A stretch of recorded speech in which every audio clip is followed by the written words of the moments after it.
Picture this: the rising star of the company. He's smart, he's driven, and he's on the absolute fast track to leadership. Everyone can see the potential lighting up around him, but under the surface, a totally different story is playing out. One high-stakes project goes sideways, and suddenly he's drowning in crippling self-doubt. He can't seem to handle the relentless pressure that comes with having more skin in the game. His career, once a rocket ship, is stalling out, and he knows it. He's putting in longer hours, but his actual impact is shrinking.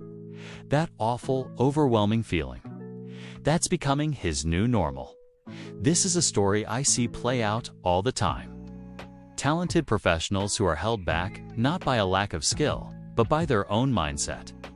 They hit a ceiling they just can't seem to smash through, and the pressure starts to get ugly. But here's the good news: there's a fix.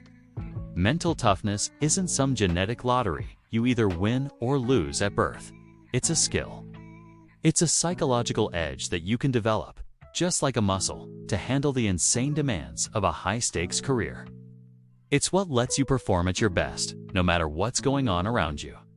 There are 4 pillars to building a mind that doesn't just handle pressure, but actually thrives on it. And today, I'm going to walk you through all 4. The first and most foundational pillar is control. This is your power to manage your own emotions and keep your focus laser sharp, even when chaos is erupting all around you. I want you to think of a pilot flying through a nasty thunderstorm. They aren't staring at the lightning or complaining about the turbulence. They're locked on their instruments, the things they can actually control. Their altitude, their heading, their speed. That's what gets the plane safely through the storm. In the professional world, the storm is pretty much constant. It's the last-minute project that blows up your week. It's a client who's impossible to please, or that piece of brutally honest feedback from your boss. The amateur mind gets totally hijacked by the emotion of it all. Anger, frustration, anxiety, fear. Those emotions slam your focus into a narrow little box and destroy your ability to make clear-headed decisions. The mentally tough professional, on the other hand, has trained their sense of control. They've built a crucial little space between a trigger and their reaction. They don't pretend their emotions don't exist, but they sure as heck don't let them fly the plane. So, how do you build this? First, you have to master your own body. When you feel that wave of stress or panic, your heart starts racing, your breathing gets shallow. That's your signal. Don't act. Just breathe. Specifically, use a technique called box breathing, which is used by everyone from Navy SEALs to surgeons. It's ridiculously simple. Inhale for 4 seconds. Hold your breath for 4 seconds. Exhale for 4 seconds, and hold again for 4 seconds. Repeat this 4 or 5 times. This simple act sends a direct message to your brain that you're safe and in control. It yanks the emergency brake on your fight-or-flight response and lets your rational mind get back in the driver's seat. And, of course, regular exercise and decent sleep are completely non-negotiable here. Your physical state has a massive impact on your ability to handle stress. Second, you practice proactive focus. At the start of your day, don't just glance at your massive to-do list. Identify the 1 or 2 things that will actually move the needle. Write them on a sticky note and slap it on your monitor. That is now your mission. All day long, when the flood of emails, notifications, and urgent requests tries to pull you in a million directions, your eyes will come back to that note. It's your anchor. It gives you the power to say no, or at least not right now, to all the noise. This is how you stop being a firefighter and start being a strategist, taking control of your focus and your results. The second pillar is commitment. This is your ability to not only set meaningful goals, but to actually achieve them through consistent, gritty effort. It's the engine that keeps you going long after the initial burst of motivation has worn off. In our world, commitment isn't just about the big, sexy career goal like make vice president. It's about a deep, personal dedication to the process. Think back to the rising star from our story. He was obsessed with the outcome, the promotion, the praise, the perfect project launch. The second that outcome was threatened, his entire sense of worth and motivation crumbled. He was committed to the destination, not the journey. A bulletproof mind flips that script entirely. It understands that success is a byproduct of habits, not hope. Building this pillar starts with changing how you set goals. Forget vague wishes like "I want to do better." You need a system, and the gold standard is SMART goals: specific, measurable, attainable, relevant, and time-bound. But here's the secret sauce for mental toughness. You have to focus on process goals, not just outcome goals. An outcome goal is, I'm going to close a $100,000 deal this quarter. A process goal is, I'm going to make 10 high-quality outreach calls every single day. You can't directly control the final outcome, but you have 100% control over your process. Committing to the process does two incredible things. First, it gives you a win every single day. Major calls, that's a win.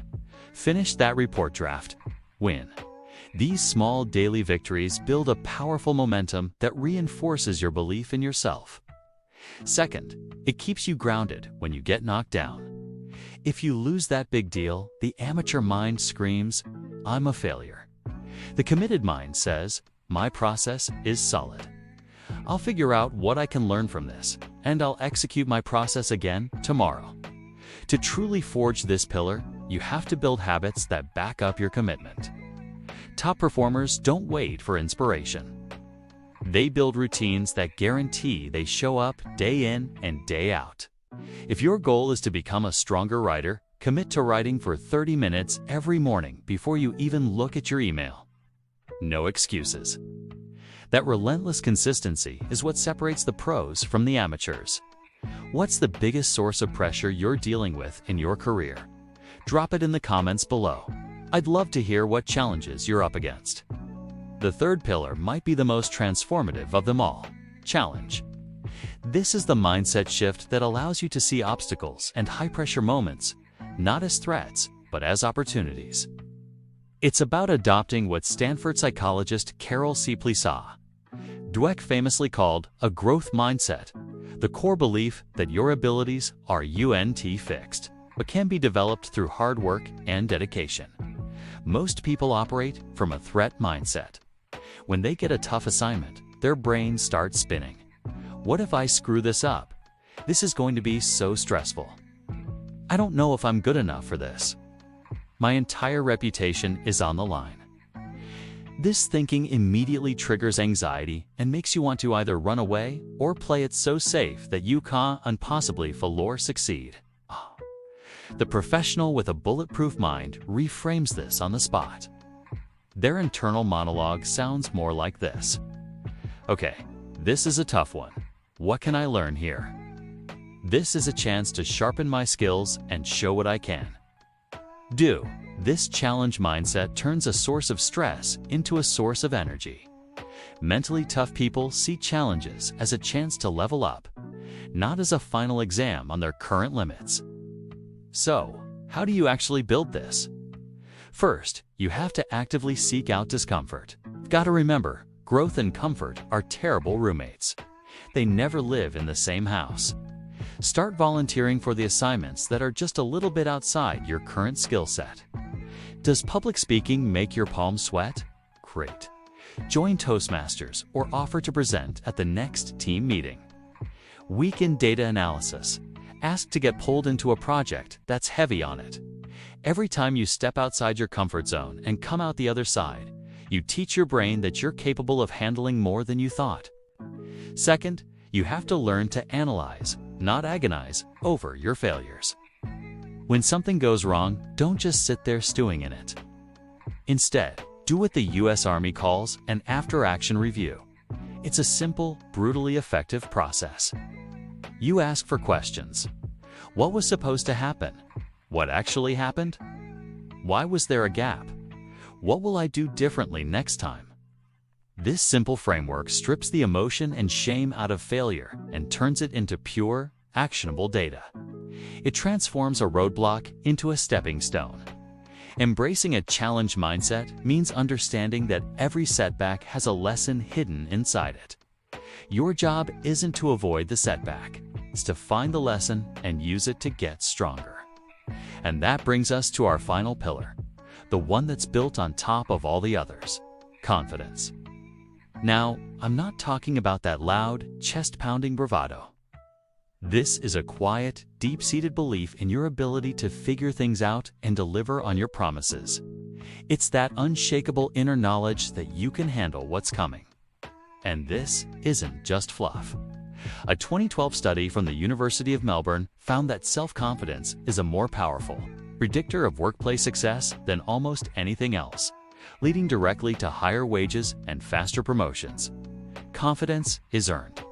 It's the natural result of mastering your control, honoring your commitments, and embracing challenges. When you know you can handle your emotions under fire, when you have a proven track record of doing what you said you'd do, and when you see obstacles as chances to grow, confidence is the inevitable result. But you can also work on it directly. One of the most potent techniques used by elite athletes and CEOs is visualization. Before a big presentation or a tough negotiation, don't just rehearse what you're going to say. Rehearse the entire experience. Close your eyes. See yourself walking into the room, feeling calm and centered. Picture yourself speaking clearly and persuasively. See the positive reactions. Imagine yourself expertly handling a tough question.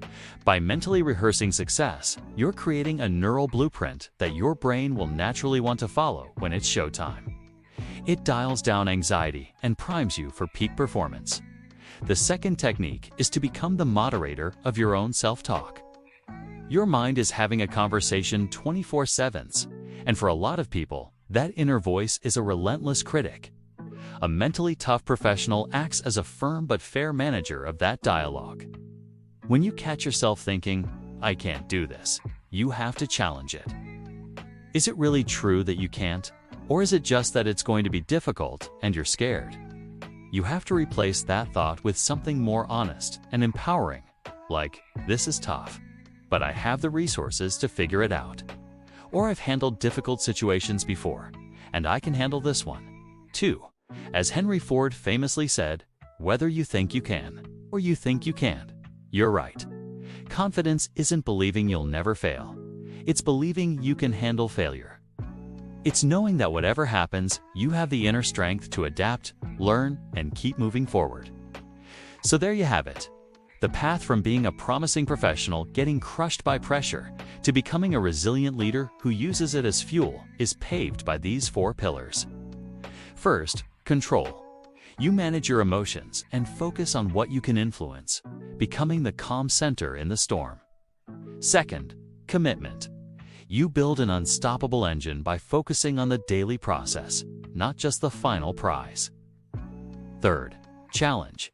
You reframe obstacles as opportunities, turning every setback into a setup for a comeback. And fourth, confidence.